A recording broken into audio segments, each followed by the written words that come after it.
नमस्कार. कर्जत न्यूज नेटवर्कमध्ये आपले सहर्ष स्वागत आहे. आता आपल्याबरोबर आहेत कमलाकांत काळे सर, की जे युनिटी ऑफ मूलनिवासी समाज संघटनेचे राष्ट्रीय अध्यक्ष आहेत. सर, सर्वप्रथम चॅनलच्या वतीने तुमचे सहर्ष स्वागत. जय भीम. कर्जत न्यूज नेटवर्कच्या सर्व प्रेक्षकांना बली महोत्सवाच्या आणि दीपदान महोत्सवाच्या खूप साऱ्या मंगलकामना. धन्यवाद सर. आज देशभरामध्ये नागरिकत्व जनगणना NPR आणि NRC याबाबत संभ्रमावस्था आहे आणि या संभ्रमावस्थेच्याच पार्श्वभूमीवर आत्ता आपण सरांची चॅनलच्या वतीने मुलाखत घेत आहे. तर सर्वप्रथम येणाऱ्या ह्या जनगणनेमध्ये जाती जनगणना होत आहे, त्याची पार्श्वभूमी थोडक्यात आम्हाला सांगताल का? या देशामध्ये दर 10 वर्षाने जनगणना होत राहते. संविधानाच्या 7व्या अनुसूचीमध्ये जनगणना एक महत्त्वाचा कार्यक्रम सरकारसाठी आहे आणि नियमित स्वरूपात दर 10 वर्षांनी ही जनगणना व्हायला हवी. 2011पर्यंत संविधानाच्या म्हणजे स्वातंत्र्यानंतर ही जनगणना नियमित होत होती. 2021ला जनगणना व्हायला हवी होती, परंतु कोरोनाचं किंवा कोविडचं कारण सांगून BJP सरकारने त्यावेळेस ती जनगणना केली नाही आणि आता काल परवा त्यांनी घोषणा केली की आम्ही 2027मध्ये ही जनगणना करत आहोत. आणि या जनगणनेमध्ये केंद्र सरकारकडून पहिल्यांदा ही घोषणा करण्यात आली की जी येणारी जनगणना आहे ही जातीनिहाय जनगणना होत आहे. खरं तर मागच्या 25 वर्षापासून बामसेफ आणि इतर विविध सामाजिक संघटनांच्या माध्यमातून या देशामध्ये जाती जनगणना व्हावी यासाठी लगातार आंदोलनं केली जात होते आणि त्या मागणीला खूप मोठ्या प्रमाणामध्ये समाजातून उत्स्फूर्तपणे साथसग मिळत होता आणि त्याच्या आधारावरतीच आज ही जाती जनगणना होत आहे. 1931ला शेवटची जाती जनगणना झाली होती आणि त्यानंतरनं या देशामध्ये कुठल्याही प्रकारची जातीची माहिती जी आहे ती गोळा केली जात नव्हती. मग आज संविधानाला लागू होऊन 75 वर्ष होऊन गेलेली आहेत. या देशातल्या SC, ST, OBC किंवा भटक्या मुक्तांमधल्या ज्या शेकडो हजारो जाती आहेत, या जातींचा सामाजिक, आर्थिक, राजनीतिक विकास किती झाला, त्या जाती स्वातंत्र्यापूर्वी कुठे होत्या, आज त्यांची काय परिस्थिती आहे, खरं तर याची नियमित समीक्षा व्हायला हवी होती. परंतु या जाती स्वातंत्र्यापूर्वी ज्या ठिकाणी होत्या त्याच्यापेक्षा जास्त त्यांच्याबरोबर गैरबराबरी झालेली आहे. संपत्तीचं प्रचंड मोठ्या प्रमाणामध्ये केंद्रीकरण झालेलं आहे आणि बहुजन समाजाला अगदी गरिबी रेषेच्याही खाली, म्हणजे ज्याला आपण भूकमरीची रेषा म्हणतो, त्या ठिकाणी त्या आणून ठेवल्या गेलेल्या आहेत. आणि मग अशा पार्श्वभूमीवरती ज्यावेळेस ही जाती जनगणना होत आहे हे आपल्यासाठी एक फार महत्त्वाची गोष्ट आहे. म्हणून आम्ही या गोष्टीसाठी फार आग्रही आहोत की ही जाती जनगणना अगदी योग्य पद्धतीने व्हायला हवी. योग्य पद्धतीने यासाठी व्हायला हवी की 2011मध्ये अशाच प्रकारे केंद्र सरकार, त्यावेळेस काँग्रेसचं सरकार होतं आणि त्यांनी या देशातल्या लोकांबरोबर धोकेबाजी केली होती. जवळपास त्यावेळेस 4,500 कोटी खर्च केले गेले होते आणि socio economic caste census SECC नावाचा एक प्रोजेक्ट त्यावेळेस करण्यात आला होता. कारण त्याला जनगणनाही म्हणता येत नव्हती, केंद्र सरकारने ते वेगळं केलेलं होतं. आणि त्यावेळेस ज्यावेळेस लोकांना जाती विचारल्या गेल्या त्यावेळेस या देशामध्ये 46 लाख जातींची नोंद त्या जनगणनेमध्ये करण्यात आली. वास्तविकता 1931ची जी जनगणना झाली होती त्या 1931च्या जनगणनेमध्ये 4147 जाती होत्या. 2011मध्ये ज्यावेळेस जाती विचारल्या गेल्या त्यावेळेस त्या किती झाल्या? 46 लाख जाती झाल्या. म्हणजे जवळपास आपण पाहतो की हजारो पटींनी जातींची संख्या वाढली गेली होती. महाराष्ट्रासारख्या पुरोगामी राज्यामध्ये सुद्धा 4,28,000 जातींची नोंद त्या जनगणनेमध्ये झाली होती. मग एवढ्या जाती आहेत का? नाही आहेत. राज्य सरकारची जी जातींची सूची आहे, SCची, STची, भटक्या मुक्तांची, OBCची आणि याच्या व्यतिरिक्त ज्या खुल्या संवर्गामधल्या जाती आहेत त्या सर्वांची जरी आपण नोंद पाहिली तरी ती 600-650च्या वरती जात नाही. पण असं असतानासुद्धा 4,28,000 जातींची नोंद महाराष्ट्रामध्ये झाली. म्हणून आमचा आग्रह या गोष्टीसाठीचा आहे की जर केंद्र सरकार जात विचारणार आहे तर मग ती जात कशा प्रकारे नोंद केली जावी, तर राज्य सरकारांची जी सूची आहे त्याच सूचीच्या आधारावरती जातींची जनगणना किंवा त्याची नोंद करण्यात यावी. जर याच्या व्यतिरिक्त जर सरकार कुठल्या प्रकारची माहिती गोळा करत असेल तर तो जनगणनेचा जो मूळ हेतू आहे तो त्याच्यातून नष्ट केला जाईल. सामाजिक न्यायासाठी ही जी मागणी होत आहे त्याचा हेतूच नष्ट केला जाईल. म्हणून मग आम्ही त्या जनगणनेसाठीचा अर्धी मागणी पूर्ण झाली की जनगणना होत आहे, परंतु जनगणना होत आहे याचा अर्थ ती जनगणना चा हेतू साध्य होत नाही. तो हेतू तेव्हा साध्य होईल ज्यावेळेस त्याची वस्तुनिष्ठ माहिती गोळा केली जाईल. मग त्याचा सामाजिक स्तर निश्चित केला जावा, त्याची आर्थिक माहिती व्यवस्थित गोळा केली जावी, नोकऱ्यांमधलं प्रमाण निश्चित केलं जावं, त्याची शास्त्रशुद्ध माहिती गोळा केली जावी आणि केंद्र सरकारने ही माहिती प्रश्न जातीचे कसे विचारले जाईल हे कमीत कमी 6 महिने आधी तरी लोकांपर्यंत पोचवलं पाहिजे आणि त्याच्याविषयी मोठ्या प्रमाणामध्ये जागृती केली पाहिजे. कारण लोक बऱ्याच वेळा माहितीच्या अभावामुळे खोटी माहिती सांगतात किंवा वेगवेगळ्या प्रकारच्या माहिती लपवतात. एक प्रकारची भीती लोकांच्या मनामध्ये असते की आपण हे सांगितलं तर आणखीन काही होईल का, म्हणून त्याच्याविषयी योग्य प्रबोधन करणंसुद्धा गरजेचं आहे. बरोबर आहे. आपण एकदम व्यवस्थित आम्हाला हे समजून सांगितलं. जनगणनेसोबत एक NPR होत आहे, हे काय आहे आणि त्यामधील विवादात्मक प्रश्नांना विशेष करून विरोध होतो आहे की जे विवादात्मक गोष्टी या ठिकाणी सरकारकडून मांडण्यात जात आहेत. NPR म्हणजे नॅशनल पॉप्युलेशन रजिस्टर 2010मध्ये UPA सरकार किंवा काँग्रेस सरकारच्या माध्यमातून हे इंट्रोड्यूस करण्यात आलं होतं आणि त्याचा हेतू की भारतात राहणारे जे सामान्य निवासी आहेत, म्हणजे त्याच्यामध्ये भारतीय नागरिकसुद्धा आणि जे विदेशी लोकसुद्धा आहेत जे की मागच्या 6 महिन्यापासून भारतामध्ये राहतात किंवा पुढच्या येणाऱ्या 6 महिन्यापेक्षा जास्त वेळ ते भारतात राहू इच्छितात, त्याचं एक रजिस्टर तयार केलं जातं. त्याला नॅशनल पॉप्युलेशन रजिस्टर म्हणतात. आणि हे रजिस्टर जे आहे हे 2010मध्ये काँग्रेसच्या काळात बनवण्यात आलं आणि हे जनगणनेच्या सोबतच म्हणजे ज्यावेळेस जनगणना घडते त्याच वेळेस त्याचा एक टप्पा असतो हाऊस लिस्टिंगचा, म्हणजे ज्यावेळेस घरांची नोंद केली जाते त्या कालावधीमध्ये हे करण्यात आलं होतं. 2015मध्ये दर 5 वर्षानंतर म्हणजे पुढच्या 5 वर्षामध्ये हे BJPच्या कालावधीमध्ये पुन्हा अपडेट करण्यात आलं आणि 2018मध्ये त्याचं 100% डिजिटलायझेशन करण्यात आलं. म्हणजे तो सगळा जो डाटा आहे जो 2010मध्ये 15मध्ये जो गोळा केला होता तो 100% डिजिटलाइज करण्यात आला. 2019मध्ये BJP सरकारकडून CAA लागू करण्यात आलं होतं. NRCची चर्चा सुरू करण्यात आली होती. CAA म्हणजे काय, सिटिझनशिप अमेंडमेंट ॲक्ट, आणि NRC म्हणजे काय, नॅशनल रजिस्टर ऑफ सिटिझन्स. आता हे 2 आहेत, NPR आणि NRC. तर NPR म्हणजे नॅशनल पॉप्युलेशन रजिस्टर, भारतात राहणाऱ्या लोकांचं ते रजिस्टर आहे, आणि NRC म्हणजे जे आहे नॅशनल रजिस्टर ऑफ सिटिझन्स म्हणजे भारतात राहणाऱ्या नागरिकांचं.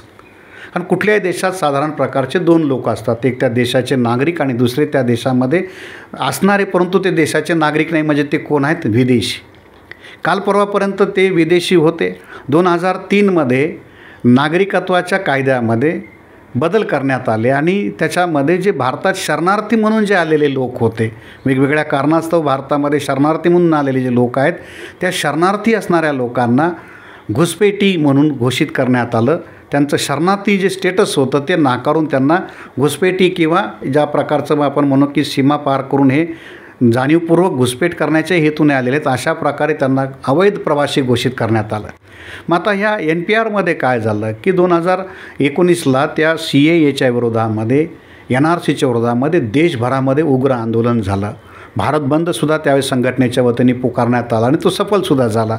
आणि मग त्यामुळे केंद्र सरकार थोडंसं मागच्या पावलावरती किंवा त्याला आपण म्हणू की बॅकफूटवरती येऊन त्यांनी NRC जे देशभरात त्यांना लागू करायचं होतं ते थोड्या काळासाठी त्यांनी थांबवलं आणि NRCसाठी म्हणजे नागरिकत्वाच्या ओळख करण्यासाठी जे प्रश्न NRCमध्ये होते ते प्रश्न त्यांनी NPRमध्ये जोडले. म्हणजे तुम्ही विवादित प्रश्न म्हणाले ते कोणते, तर त्याच्यामध्ये त्यांनी 2020मध्ये काही राज्यांमध्ये पायलट सर्वेक्षण केलं होतं आणि या पायलट सर्वेक्षणामध्ये त्यांनी काही प्रश्न जोडले. ते प्रश्न कोणते होते की जो माहिती देणार आहे, समजा मला माहिती विचारली जात आहे तर माझी व्यक्तिगत माहिती गोळा करत असतानाच त्याच्यामध्ये आणखीन काही माहिती जी गोळा करण्यात ती कोणती होती, तर मग आईवडिलांचं जन्मस्थान, प्लेस ऑफ बर्थ आणि त्यांची जन्मतारीख, डेट ऑफ बर्थ, हे 2 प्रश्न जे आहेत त्यामध्ये विचारले गेले.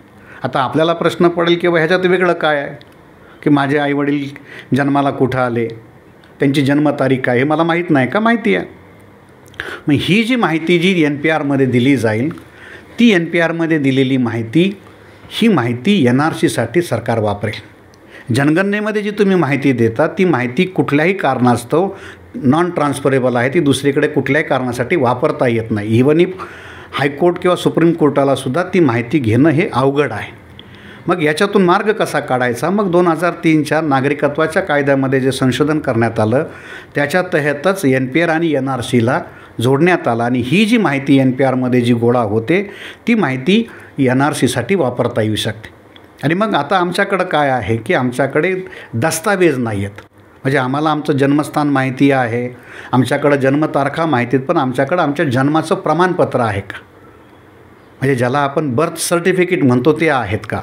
मग 2010 आणि 2015च्या या सर्वेक्षणामधून केंद्र सरकारला किंवा या देशातल्या राजकीय पक्षांना, काँग्रेस असो किंवा BJP असो, याच्या पलीकडं जे सवर्ण आहेत, ब्राह्मण बनिया जे आहेत, त्यांना ही गोष्ट माहिती की या देशातील बहुजन समाजाकडे दस्तावेज नाही आहेत, कागदपत्र नाही आहेत. आणि मग कागदपत्र नाही आहेत हे माहिती असल्यामुळं मग त्यांनी कागदपत्राच्या आधारावरती या देशामध्ये NRC किंवा NPR जे आहे ते सुरू करण्याचा प्रयत्न केलेला आहे. आणि मग आता ज्यांच्याकडे कागद नाही आहेत त्याचं काय होईल की आसाममध्ये 19 लाख लोकांना त्या NRCच्या लिस्टमधून बाहेर करण्यात आलं. बिहारमध्ये आपण ज्यावेळेस येतो, बिहारमध्ये निवडणूक आयोगाने SIRच्या माध्यमातून, स्पेशल इंटेन्सिव्ह रिव्हिजनच्या माध्यमातून हेच कागदपत्र जी आहेत ही मतदारांना मागायला सुरुवात केली. ज्यांचं 18 वर्षापेक्षा जास्त वय आहे अशा लोकांना, ज्यांची नावं मतदार यादीमध्ये आहेत, त्यांना हे कागद मागायला सुरुवात केली. आणि ज्यावेळेस ते कागद मागितले गेले आणि ती लिस्ट पब्लिश केली गेली, आसाममध्ये 19 लाख लोक बाहेर निघाली. बिहारमध्ये तो आकडा 65 लाख लोकांचा होता. आणि मग 65 लाख लोकांची नावं निवडणूक आयोगाने मतदार यादीतून वगळली होती. तो मामला सुप्रीम कोर्टात गेला. सुप्रीम कोर्टाने पुन्हा काही त्याच्या संदर्भात सूचना केल्या. आणि मग ज्यावेळेस निवडणूक आयोगाने मतदारांना ज्यावेळेस कागदपत्र मागायला सुरुवात केली, तिथे सगळ्यात मोठा गोंधळ सुरू होतो की त्यांनी आधार कार्ड नाकारलं, त्यांनी तुमच्याकडं असणारं पॅन कार्ड अमान्य केलं. खुद्द निवडणूक आयोगाने जे दिलेलं EPIC कार्ड होतं, मतदारांना जे ओळखपत्र दिलेलं होतं ते त्यांनी नाकारलं. तुमच्याकडचं राशन कार्ड किंवा जे आपल्याकडं सर्वसाधारणपणे असणारे जे कागद आहेत, हे कागद निवडणूक आयोगाने निवडणुकीसाठी, मतदार नोंदणीसाठी आवश्यक कागदपत्र म्हणून ती नाकारली. मग त्यांनी सांगितलेली कागदपत्रांची यादी वेगळी होती. मग पासपोर्ट, मग या देशातल्या आपल्या किती लोकांकडे, नागरिकांकडे पासपोर्ट आहेत? देशाचा जर आपण ॲव्हरेज काढला तर 10% लोकांकडे सुद्धा पासपोर्ट नाहीत. मग अशी जे कागद जे तुमच्याकडं नाही आहेत ते कागद मागायला सुरुवात केली. जातीचे दाखले, जन्माचे दाखले किंवा तुमच्याकडे असणारं मॅट्रिक्युलेशनचं सर्टिफिकेट. आता आपली बरीचशी जी बहुजनांची जी मुलं आहेत ही मॅट्रिकमधून ड्रॉपआउट होतात, युनिव्हर्सिटी एज्युकेशनमधून ड्रॉपआउट होतात. आणि आपल्याकडे साधारणपणे लोकांची समज काय आहे, ज्याची गरज पडत नाही ते कागद आम्ही काढतच नाही. त्यामुळं अनेक अशी कागदपत्रं जी म्हणजे आपल्याला मूलभूत असणारी आहे तीसुद्धा नसल्यामुळं भविष्यात या NPR असो किंवा SIR असो, यावेळेस जी कागदपत्र गोळा करण्याची ज्यावेळेस गोष्ट सुरू होईल त्यावेळेस या देशातील बहुजन समाजाकडे, खास करून भटके मुक्तांच्या जाती आहेत, ज्यांच्याकडे कुठल्याच प्रकारचे कागद नाही आहेत. आता 2015-16मध्ये जी मुलं जन्माला आली किंवा 2019-20मध्ये जी मुलं जन्माला आलेली, मागच्या 5 वर्षापूर्वी, 10 वर्षापूर्वी जी मुलं जन्माला आली, त्यातल्या 100पैकी फक्त 60च मुलांकडं जन्माचं प्रमाणपत्र आहे. 40% लोकांकडे, त्या मुलांकडं जन्माच्या नोंदी प्रमाणपत्र नाहीत. मग ज्यांच्याकडे 5 वर्षापूर्वीच्या मुलांकडं जन्माच्या नोंदी नाही आहेत, त्याच्या वडिलांकडं कुठून असणार, त्याच्या आजोबांकडं कुठून असणार आहेत? म्हणजे कागदपत्र नाही आहेत हे सरकारला माहिती आहे. आणि म्हणजे तुमच्याकडं जे कागद नाही आहेत ते मागितले जाणार आहेत. आता NPRमध्ये काय होणार आहे, NPRमध्ये तुम्ही जी माहिती द्याल ती सगळी लिहिली जाईल, डिजिटलाइज ते होणार आहे. NPR करताना कुठलेही दस्तावेज मागितले जाणार नाहीत. परंतु सरकारने काय केलेलं आहे, आपल्याकडे इंडियन एव्हिडन्स ॲक्ट आहे आणि त्या इंडियन एव्हिडन्स ॲक्टनुसार जो व्यक्ती जी माहिती देतो ते प्रमाणित करण्याची जबाबदारी त्याच्यावरतीच येते. जसं आपण ॲफिडेविट देतो, मौखिक माहिती, मौखिक असेल, लेखिक स्वरूपात असेल, ती प्रमाणित करणं. म्हणजे मी जे सांगितलेलं आहे की या गावी माझा जन्म झाला, आता समजा महाराष्ट्रातलंच आपण पाहिलं तर अर्ध्या महाराष्ट्रातल्या लोकांच्या जन्मतारखा आपल्याला 1 जून सापडतील 100%. आणि मग 1 जूनची जन्मतारीख अनेकांच्या शासकीय दाखल्यांवरती, शाळेच्या दाखल्यांवरती आहे. आणि मग तुम्ही जर त्या 1 जूनचे जन्मतारखेचे दाखले मागायला गेलात, किती जणांच्या नोंदी सापडतील? नाही सापडणार. पण शाळांमध्ये भरती करायचं, मग जून महिन्यात शाळा सुरू होते, मग त्या काळातल्या शिक्षकांनी त्या नोंदी कशा केल्या, वय बसवायचं 6 वर्षाचं, मग त्यांनी 1 जून तारीख टाकली. आता किती पालकांकडे, किती जणांकडे 1 जूनच्या जन्माचे दाखले सापडतील? शाळेचा दाखला आणि जन्माचा दाखला याच्यामध्ये अंतर आहे. बरोबर. आमच्याकडं जन्मतारखेची नोंद ही शाळेच्या दाखल्यांवरची आहे. ती जन्मतारखेची जी नोंद आहे, जसं ग्रामपंचायतीकडून किंवा नगरपालिकांकडून आपण बर्थ सर्टिफिकेट घेतो. या देशामध्ये जन्म मृत्यू नोंदणी कायदा आहे. आणि त्या जन्म मृत्यू नोंदणी कायद्याच्या तहत नोंदणी करून जे नोंदणी प्रमाणपत्र जे आहे जन्माचं किंवा मृत्यूचं, जन्मानंतरनं किंवा मृत्यूनंतरनं 21 दिवसाच्या आत ती नोंद ग्रामपंचायतीमध्ये किंवा नगरपालिकेमध्ये करणं कायद्यानं बंधनकारक आहे. आणि जर ती तुम्ही नोंद नाही केली, त्याच्यानंतरनं जर तुम्हाला ती नोंद करायची असेल तर तुम्हाला मॅजिस्ट्रेटकडे जावं लागतं आणि मॅजिस्ट्रेटकडून ती नोंद करावी लागते. आता आमच्याकडे हे कागद नाही आहेत. मग NPRमध्ये जी माहिती दिली जाणार आहे ती उद्या प्रमाणित करण्याची जर वेळ आली तर काय होईल? जे आसाममध्ये घडलं, जे बिहारमध्ये घडलं, आता उद्या निवडणूक आयोग संपूर्ण देशभरामध्ये SIR करणार आहे आणि मग हे संपूर्ण देशभरामध्ये केलं जाईल आणि याच्या नावाखाली या देशातील बहुसंख्य लोकांना NPR असो, NRC असो, हे नागरिकता देण्याचं काम नाही आहे किंवा लोकांच्या नागरिकतेची ओळख करणं नाही, तर असलेल्या लोकांची नागरिकता काढून घेण्याचं काम आहे किंवा त्या लोकांना नागरिकत्वाच्या अधिकारापासून वंचित करण्याचं षड्यंत्र आहे. आणि मग आसाममध्ये ते केलं. 27 लाख लोकांचे आधार कार्ड सरकारने ब्लॉक केलं. 19 लाख लोक जे NRCच्या लिस्टमध्ये बाहेर आहेत, आज ते आपलं नागरिकत्व साबित करण्यासाठी त्यांच्याकडं काही नाही आहे ते सगळं विकून नागरिकत्व साबित करण्याच्या प्रमाणामध्ये आहे. त्या 19 लाख लोकांमध्ये प्रोपोगंडा असा केला होता की ते मुसलमानांच्या विरोधामध्ये आहे, पण त्याच्यामध्ये 12 लाख नॉन मुस्लिम म्हणजे ज्यांना हिंदू म्हणलं जातं ते, आणि त्या 12 लाख लोकांमध्ये सुद्धा जवळपास 90% जास्त अनुसूचित जाती जमातीचे लोक आहेत आणि हे खूप मोठे लोक आहेत. मग ते डिटेन्शन कॅम्प जे आसाममध्ये बनवले गेले, आपल्याला वाटतं की ते केवळ आसाम किंवा भारताच्या ज्या परराष्ट्राशी जुडलेल्या सीमा तिथपर्यंतच नाही. फडणवीस सरकारने नवी मुंबईमध्ये महाराष्ट्राच्या राजधानीच्या जवळ डिटेन्शन कॅम्प बनवण्यासाठी 3 एकर जागा त्या काळात रिझर्व केलेली होती. म्हणजे जे डिटेन्शन कॅम्प आसामच्या बाँड्रीवरती किंवा जिथं बनत आहेत ते महाराष्ट्रामध्ये, मुंबईमध्ये सुद्धा बनवण्याची प्रक्रिया त्या काळात करण्यात आली होती. देशातल्या सर्व राज्यांमध्ये ते बनवले गेलेले होते. म्हणून मग आता आमचा आग्रह या गोष्टीसाठीचा आहे किंवा विरोध या गोष्टीचा आहे की हे विवादित प्रश्न जे आहेत याच्या बाबतीत सरकारने आपली भूमिका स्पष्ट करावी. जसं जनगणनेची प्रश्नावली ही घोषित करणं केंद्र सरकारवर बंधनकारक, तसंच NPRची सुद्धा प्रश्नावली जी आहे ही वेळेमध्ये, म्हणजे लोकांना, नागरिकांना त्याच्याविषयी सतर्क होण्यासाठी, त्याच्याविषयी माहिती घेण्यासाठी पुरेसा कालावधी मिळावा. दुसरी गोष्ट, आमचा स्पष्ट या गोष्टीला विरोध आहे की हे विवादित प्रश्न जे आहेत हे त्या NPRमधून हटवले जावेत. तिसरी गोष्ट, नागरिकांनी जी दिलेली माहिती आहे त्या दिलेल्या माहितीचा नागरिकांच्याच विरोधामध्ये वापर करता कामा नये. बाबासाहेब आंबेडकरांनी संविधानामध्ये हा एक मौलिक अधिकार या देशातल्या नागरिकांना दिलेला आहे. संविधानाच्या आर्टिकल 20C मध्ये हे नैसर्गिक संरक्षण या देशातल्या बहुजनांना की नागरिकांना दिलेलं आहे की कुठल्याही व्यक्तीला स्वतःच्याच विरोधामध्ये साक्ष देण्यासाठी बाध्य करता येणार नाही. पण जनगणनेमध्ये दिलेली माहिती ही नॉन ट्रान्सफरेबल आहे, ती दुसऱ्या कुठल्याही कारणासाठी वापरता येत नाही, हे सरकारवर एक बंधन होतं. त्यामुळं मग आता नागरिकांच्या माहितीचा गैरवापर करायचा आहे, लोकांना नागरिकत्वाच्या अधिकारापासून वंचित करायचं, मग याचा डाटा कसा गोळा करायचा, म्हणून मग त्यांनी त्याची पायवाट म्हणजे पळवाट शोधली आणि दुसरा मार्ग शोधला NPRचा. आणि मग NPRची जी माहिती आहे ती मात्र मग कुठल्याही कारणासाठी वापरता येईल, मग ती NRCसाठी वापरली जाण्याची व्यवस्था त्याच्यामध्ये आहे. म्हणून मग आम्ही या जनगणनेच्या बाबतीत भूमिका घेतलेली आहे की जातीचे प्रश्न सरकारने वेळेत घोषित करावेत, राज्य सरकारांच्या सूचीच्या आधारावर जातीची नोंद केली जावी आणि NPRमधले जे विवादित प्रश्न आहेत ते हटवले जावेत किंवा ती जी माहिती नागरिकांकडून गोळा करण्यात आलेली आहे ती नागरिकांच्या विरोधामध्ये वापरता कामा नये. जर ती नागरिकांच्या विरोधामध्ये जर वापरली गेली तर या देशातील करोडो बहुजन समाजाच्या लोकांना, भटकेमुक्तांच्या जातीत, आदिवासींच्या जातीत, बलुत्यांच्या जातीत यांच्याकडं हे कागदपत्र नाही आहेत, जातीचे दाखले नाही आहेत, पासपोर्ट नाही आहेत, आमच्याकडे जमिनीच्या नोंदी नाही आहेत.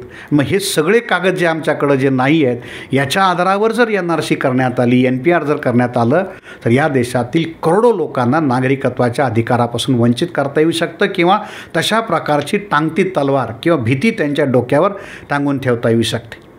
आसाममध्ये हे BJPने केलेलं आहे, आसाममध्ये काँग्रेसने सुद्धा हे केलेलं आहे. त्यामुळं हे NPR, NRC हे काँग्रेस आणि BJP दोघांची मिळून असलेली रणनीती आहे.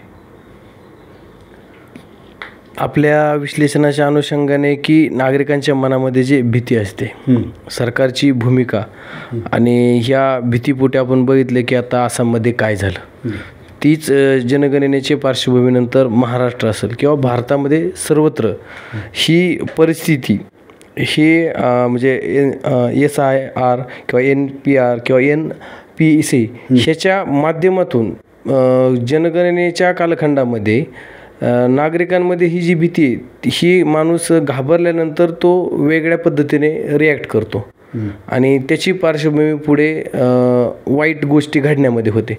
तर त्या बाबतीत सरकारची भूमिका आणि तुमचं काय म्हणणं आहे की ही जे सगळं केलं आहे याबद्दल सरकारचे काय असू शकतो हेतू? जाती जनगणना होत आहे, खरं तर या गोष्टीला खूप आधीच व्हायला हवं, परंतु देर आहे दुरुस्त आहे. जाती जनगणना व्हायला हवी. या देशातल्या प्रत्येक जातीची योग्य नोंद व्हायला हवी. त्यांचा सामाजिक आर्थिक विकास किती झालेला आहे, शासन प्रशासनात त्यांची किती भागीदारी याची वस्तुनिष्ठ माहिती जमा व्हायला हवी. जमीन किती मोठ्या प्रमाणात आहे त्यांच्याकडे असणारे नैसर्गिक साधनं किती आहेत याची ही माहिती या जनगणनेच्या माध्यमातून गोळा केली जावी. आणि मग त्यानंतरनं खरं तर या देशातल्या बहुजन समाजाला तो स्वातंत्र्यानंतरनं कुठंही याचा आकडा समजून येईल. जनगणनेच्या बाबतीमध्ये ज्यावेळेस पहिल्यांदा ही जाती जनगणना होत आहे तर सरकारने जातीच्या प्रश्नांच्या बाबतीमध्ये वेळेमध्ये लोकांना माहिती देणं गरजेचं आहे. हा काही घाबरून जाण्याचा किंवा याच्यामधून कुठल्या प्रकारच्या वेगळ्या गोष्टी घडण्याची गोष्ट नाही. याच्या आधी 8 वेळा जनगणना होऊन गेलेली आहे, ती काही आपल्यासाठी नवीन बाब नाही आहे. परंतु जातीच्या अनुषंगाने पहिल्यांदा हे होत असल्यामुळे जातीची योग्य नोंद व्हावी यासाठी आपला आग्रह आहे. दुसरी गोष्ट, आता समजा महाराष्ट्राच्या पार्श्वभूमीवर आपण पाहिलं तर मराठा आरक्षणाचा विषय आहे. मग मराठ्यांसमोर मोठा प्रश्न निर्माण होईल की आता आपली नोंद आपण कशी करावी, कुणबी म्हणून करावी, मराठा म्हणून करावी, कुणबी मराठा म्हणून करावी, मराठा कुणबी म्हणून करावी. मोठा प्रश्न निर्माण झालेला आहे की आता आरक्षणाची लढाई आहे, मग याच्यात आमचे प्रश्न कसे असावेत. अनेक ओबीसींच्या जाती ज्या आहेत त्या स्वतःला ब्राह्मण, क्षत्रिय, राजपूत घोषित करतात, उच्चवर्णीय घोषित नावं लावतात. म्हणजे आपल्याकडे कोणी स्वतःला दैवज्ञ म्हणतं, कोणी पांचाळ म्हणतं, कोणी विश्वकर्मा म्हणतं. अनेक जाती स्वतःच्या नावापुढे क्षत्रियत्वाच्या काही गोष्टी लावतात. मग या गोंधळामध्ये असणाऱ्या ज्या जाती आहेत या जातींना अशा प्रकारे नोंद केल्यानंतरनं त्याचे काय गंभीर परिणाम होतील याची माहिती नाही आहे. मुसलमानांच्या अनेकशा जाती ज्या आहेत त्या ओबीसीमध्ये येतात. मुस्लिमांसाठीचा हा मोठा प्रश्न आहे की पहिल्यांदा मुस्लिमांच्यासुद्धा जातींची जनगणना होणार आहे. मग या देशातल्या मुस्लिमांना हे खूप मोठी संधी आहे की मुस्लिमांमध्ये सुद्धा प्रचंड प्रमाणामध्ये गैरबराबरी, जाती व्यवस्था इथल्या भारतीय मुस्लिमांमध्ये आपल्याला सापडते. मग मुस्लिमांच्यासुद्धा जाती नोंद होणार आहेत. मग मुस्लिमांनासुद्धा या गोष्टीची गंभीरता समजून येणं गरजेचं आहे की त्यांच्यामध्ये असणाऱ्या ज्या जाती आहेत ज्या ओबीसीच्या आरक्षणामध्ये येतात, काही जाती अगदी SCच्या स्तरावरती आहेत. मग ह्या सर्वांची नोंद त्या ठिकाणी योग्य प्रमाणात व्हायला हवी. म्हणून मुस्लिमांसाठी सुद्धा ही मोठ्या प्रमाणामध्ये महत्त्वाची जनगणना आहे. ख्रिश्चनांमध्ये सुद्धा जाती व्यवस्था आहे. ख्रिश्चनांच्या बऱ्याचशा जाती ओबीसीच्या लिस्टमध्ये आहेत. गेले 70 वर्ष झालं या देशातल्या SCमधून कन्वर्ट झालेले जे ख्रिश्चन आहेत त्यांच्या आरक्षणाचे प्रश्न टिकून आहेत. म्हणून ख्रिश्चनांसाठी सुद्धा ही जनगणना तितकीच महत्त्वाची आहे. त्याचबरोबर या देशात शीख आहेत किंवा धार्मिक अल्पसंख्याक लोक आहेत त्यांच्या सुद्धा जनगणना महत्त्वाची आहे. जनगणना केवळ जात विचारली जाणार नाही, जनगणना तुमच्या भाषाची नोंद करते. जसं आता बौद्ध आहेत भारतामध्ये, मोठ्या प्रमाणामध्ये लोक बौद्ध धर्म मानतात. मग जात जशी विचारली जाते तशी जनगणनेमध्ये भाषा विचारली जाते. मग बौद्धांना किंवा विचारलं की आम्हाला किती भाषा येतात, आमचे कोणत्या कोणत्या भाषा आम्ही बोलतो, तर आम्ही मराठी आहे, काही लोक हिंदीची भाषा सांगतील, काही जणांना इंग्रजी येते, इंग्रजी सांगतील, मल्टीलिंग्वल सांगतील. परंतु बौद्धांना जर हे विचारलं गेलं तर त्यांच्यासाठी जसं ते मराठी भाषा म्हणून सांगतील तितक्याच ताकदीने पाली भाषासुद्धा जी आहे ही बौद्धांनी सांगायला हवी की आमची भाषा जी आहे आम्हाला पालीसुद्धा येते, कारण आम्ही जे काही विधी करतो आहे बहुतांशी आमचे सर्व विधी जे आहेत हे पाली भाषेमध्ये आहेत. आता भारत सरकारने पाली भाषेलासुद्धा क्लासिकल लँग्वेजचा दर्जा दिलेला आहे. आणि मग ही क्लासिकल लँग्वेज जी आहे, पाली खरं तर सर्व भाषांची जननी आहे. मग जे बौद्ध आहेत त्यांनी पाली भाषेला आपली जी सेकंड लँग्वेज आहे किंवा फर्स्ट लँग्वेज म्हणून सुद्धा ते लिहू शकतात. मग जनगणना ह्या सर्व प्रकारची माहिती गोळा करते. मग याच्याविषयी खूप मोठ्या प्रमाणात माहिती व्हायला हवी. दुर्दैव हे आहे की याच्याविषयी सरकार माहिती देण्याच्या ऐवजी संभ्रमाचं वातावरण निर्माण करत आहे, नागरिकांना गोंधळात टाकायचं काम करत आहे. म्हणून आपण त्याच्याविषयीची स्पष्ट माहिती जी आहे लोकांमध्ये दिली पाहिजे. दुसरी गोष्ट, नागरिकत्वाच्या विषयी काय आहे. निवडणूक आयोग SIRच्या माध्यमातून नागरिकतेच्याविषयी प्रश्न निर्माण करत आहे. NPR NRC नागरिकत्वाच्या विषयी संभ्रमाची किंवा भीतीचं वातावरण निर्माण करत आहे आणि मग लोकांच्या मनात ज्यावेळेस नागरिकत्व काढून घेण्याची भीती निर्माण होत आहे, तशा अवस्थेमध्ये लोकांना विश्वास निर्माण करून देणं हे समाजाचं किंवा सरकारचं पहिलं काम आहे. परंतु झालं असं की सरकारच लोकांच्या मनामध्ये ही भीती निर्माण करायचं काम करत आहे. भडकाऊ बयानबाजी नेत्यांकडून केली जात आहे. आसाममध्ये आम्ही पाहिलं, बिहारमध्ये पाहिलं, आता हरियाणामध्ये SIR होत आहे. उद्या निवडणूक आयोग संपूर्ण भारतामध्ये हे करणार आहे. मग अशा अवस्थेमध्ये आपल्याला ही सर्व माहिती लोकांपर्यंत घेऊन जाणं ही संघटनेची भूमिका आहे. म्हणून आम्ही या संदर्भामध्ये एक विस्तारित अशा प्रकारचं जे पत्रक आहे, याच्यामध्ये या सर्व गोष्टींची माहिती, या गोष्टीचं गांभीर्य आपल्या लोकांना कळावं म्हणून हे जवळपास देशातल्या 8 प्रमुख भाषांमध्ये, म्हणजे पंजाबी, त्यानंतरनं इंग्रजी, उडिया, बंगाली, कन्नडा, तेलुगू, तमिळ, उर्दू, ह्या ज्या महत्त्वाच्या ज्या भाषा आहेत, या प्रमुख भाषांमध्ये हे आम्ही अनुवादित करून हजारोंच्या संख्येने कॉपी ज्या आहेत आम्ही आमच्या जे संघटनात्मक नेटवर्क आहे याच्या माध्यमातून ते वितरित करत आहोत. आणि नागरिकांना याच्याविषयी सतर्क करणं, सावधान करणं हे आमचं काम आहे.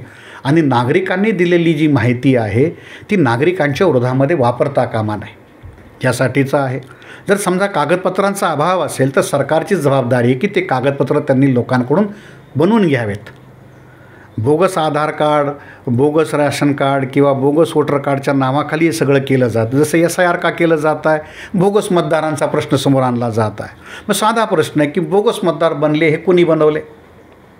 बोगस रेशनिंग कार्ड बनतात, बोगस आधार कार्ड बनतात, हे कोण बनवतं?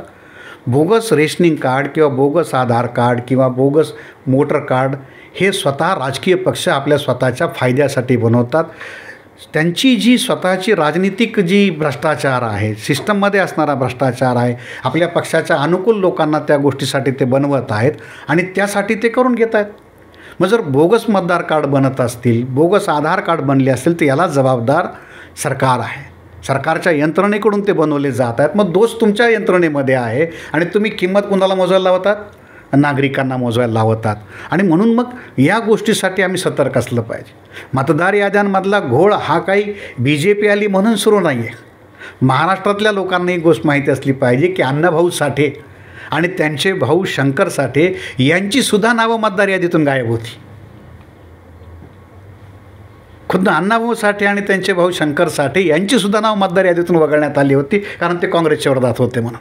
म्हणजे ज्यांनी महाराष्ट्राच्या स्वातंत्र्य लढा मिळवून दिला ते केवळ काँग्रेसच्या विरोधामध्ये होते म्हणून त्यांचीसुद्धा नावं मतदार यादीतून वगळण्यात आलेली होती. हे काही आज 2025मध्ये BJP करते अशातला भाग नाही. जे काही या देशामध्ये घडतंय, चुकीचं जे घडतंय ते काँग्रेस आणि BJP मिळून करवत आहे.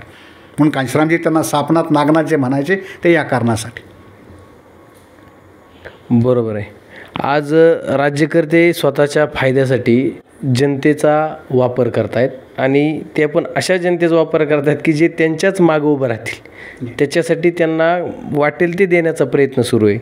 आपल्या संघटनेच्या माध्यमातून आपण जे प्रबोधन करत आहात, सर्वप्रथम आम्ही चॅनलच्या वतीने आपल्याला शुभेच्छा देतो की लोकांमध्ये आपण जागरूकता निर्माण करताय आणि जेणेकरून हे जे प्रश्न आहेत ह्याला घाबरून न जाता तुम्ही त्याच्या समोर उभे राहून त्या प्रश्नांना मोडून काढून स्वतःची एक वाट तयार करावी अशी संघटनेच्या माध्यमातून आपली भूमिका आहे. आणि ही भूमिका ही गरजेची आहे, कारण याच भूमिकेच्या अनुषंगाने लोकांचं अधिकार आणि लोकांचे जे गोष्टी आहेत की ज्या हिरावून घेण्याचा प्रयत्न होऊ शकतो किंवा चालू आहे हा थांबवता येईल.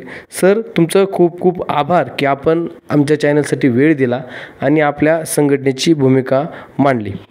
धन्यवाद. येत्या 28, 29, 30 डिसेंबर 2025 रोजी युनिटी ऑफ मूलनिवासी समाजचं 3रं राष्ट्रीय अधिवेशन बोधगया, बिहार या ठिकाणी होत आहे. महाबोधी विहाराच्या मुक्तीसाठी मागच्या 12 फेब्रुवारीपासून तिथे खूप मोठ्या प्रमाणात आंदोलन सुरू आहे. सन्मान्य भिक्षुगण आणि विविध सामाजिक संघटना महाबोधी विहाराचं जे प्रशासन आहे, खास करून BT टेम्पल ॲक्ट 1949 आहे, हा रद्द केला जावा आणि तो संशोधित करून महाविहाराचं जे व्यवस्थापन आहे हे 100% बौद्धांच्या हवाली केलं जावं. यासाठी जवळपास मागच्या 8-9 महिन्यापासून ते आंदोलन सुरू आहे. हे जे अधिवेशन आम्ही बोधगया या ठिकाणी घेत आहोत, हे अधिवेशन आम्ही महाबोधी विहाराच्या मुक्तीचं जे आंदोलन सुरू आहे त्या आंदोलनाला समर्पित करत आहोत. दुसरं, कर्पुरी ठाकूर ज्यांनी या देशामध्ये सर्वात प्रथम या देशातल्या बलुत्यांचं किंवा ज्यांना मोस्ट बॅकवर्ड किंवा एक्स्ट्रीम बॅकवर्ड जाती म्हणलं जातं, पिछड्या जाती म्हणलं जातं, या जाती समूहांसाठी बिहारमध्ये सर्वात पहिलं आरक्षण त्यांनी लागू केलं. बाबू जगदेव प्रसाद, त्यागमूर्ती आर एल चंदापुरी, या ज्या बहुजनांना जागृत करणारे जे फार मोठे महानायक ज्यांनी त्या कालावधीमध्ये बिहार आणि उत्तर भारतामध्ये प्रचंड मोठ्या प्रमाणात या खास करून ओबीसी वर्गाला, भटक्या मुक्तांच्या, बलुत्यांच्या जातींना जागृत करण्यासाठीचं काम केलं, त्या महापुरुषांना आपण हे अधिवेशन समर्पित करत आहोत. 3 दिवसाचं अधिवेशन आहे. त्या अधिवेशनासाठी देशभरातून प्रचंड मोठ्या संख्येने विविध सामाजिक समूहामधले कार्यकर्ते त्या ठिकाणी येत आहेत. मी आपल्या चॅनलच्या माध्यमातून तमाम आपल्या मूलनिवासी बहुजन समाजातल्या लोकांना आग्रह करतो की महाबोधी विहाराच्या मुक्तीचा जो हा संघर्ष सुरू आहे, हा केवळ त्या महाबोधी विहाराच्या पुरता मर्यादित नाही आहे. देशातली 84,000 स्तूप, विहारं जी सम्राट अशोकाच्या काळात बनवली गेलेली आहेत, प्रचंड मोठ्या प्रमाणामध्ये इथं बुद्धाची, महावीराची विरासत आहे. आणि ती बुद्ध आणि महावीराची विरासत ती पुन्हा बहुजनांच्या हवाली असावी. आणि ती केवळ बहुजनांचीच नाही, ती राष्ट्रीय विरासत आहे, आंतरराष्ट्रीय विरासत आहे आणि त्याचं संरक्षण व्हायला हवं. आज त्या विहारांचं किंवा त्या राष्ट्रीय धरोहर असणाऱ्या प्रत्येकांचं ब्राह्मणीकरण केलं जात आहे. तिथं शेंदूर फासला जात आहे, त्याचं विकृतीकरण केलं जात आहे आणि ती जगाची विरासत असणारी धरोहर नष्ट करून त्याच्याच ब्राह्मणीकरण करून विकृत केलं जात आहे. म्हणून त्याच्या विरोधामध्ये आम्ही खूप मोठ्या प्रमाणात आंदोलन करत आहोत. या 3 दिवसाच्या अधिवेशनासाठी मी आपल्या सर्वांना आग्रह करेल की मोठ्या संख्येने आपण त्या अधिवेशनासाठी बिहारला उपस्थित राहावं. आपण चॅनलच्या माध्यमातून ही मुलाखत घेतली त्याबद्दल आपल्या चॅनलचे आणि चॅनलचे जे प्रेक्षक आहेत त्या सर्वांचं मी पुन्हा एकदा आभार मानतो. जय भीम, जय भारत. धन्यवाद सर. आणि पुनश्च एकदा या आंदोलनामध्ये सहभागी होण्यासाठी चॅनलच्या वतीने सुद्धा आपल्याला आवाहन करण्यात येत आहे.